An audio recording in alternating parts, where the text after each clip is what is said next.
السلام عليكم علاء حبيبي، شلون؟ طبعا هاي محادثة بيني وبين أحد الأشقاء اللي دا يدور شغل، اللي صار له 32 سنة خريج. هلا وحبيبي، هلا بيك. شوف علاوي، يعني ما أخفيك، أنا بالعادة قهوتي أشربها سادة، فيعني منا وقيس درجة تحضري والرقي الآن واصل. يعني أنا برجوازي متعفن أساسا قديم، يعني صار هواية أي بهذا الحال يعني.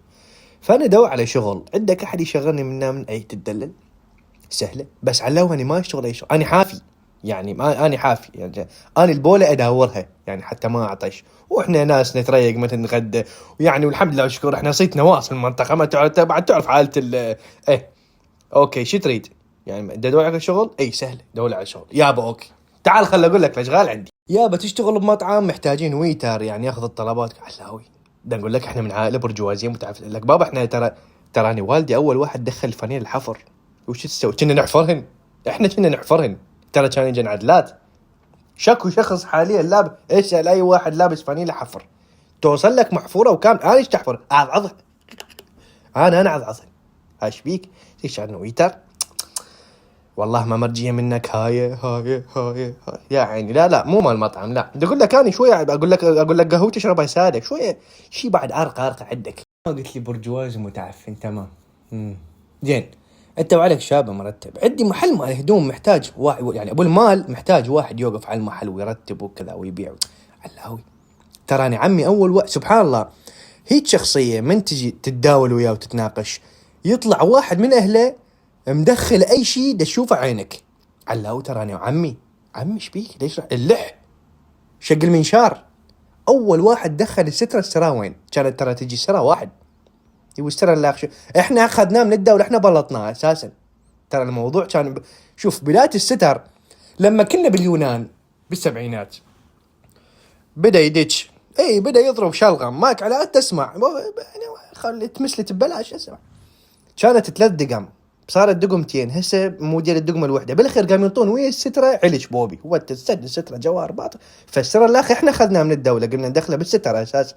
فترى عمي يعني عمي لا مطعم ولا محل مال هدوم. اكو شركه مال ادويه تعلن عن حاجتها عن مناديب.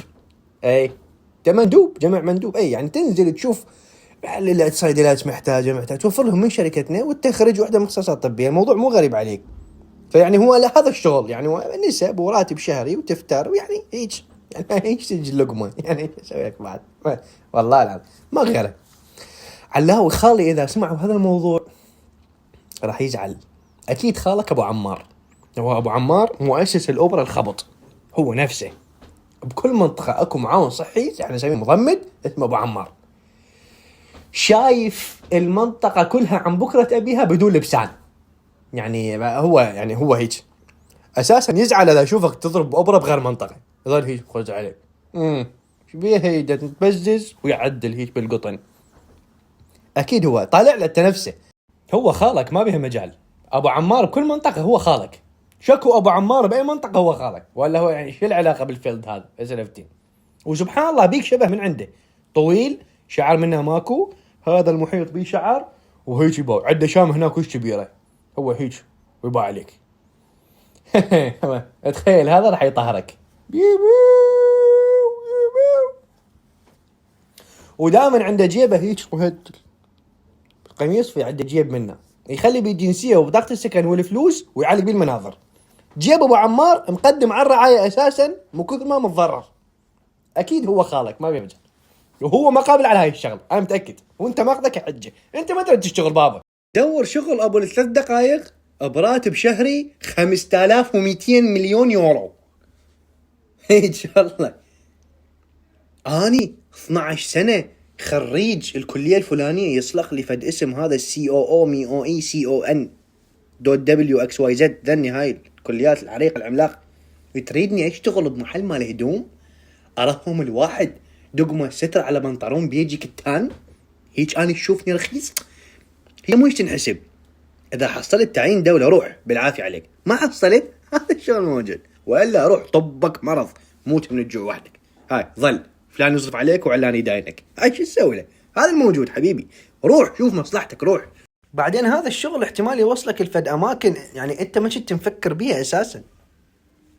ما هو كله بيد الله الرزق. يعني ما ايش اسوي؟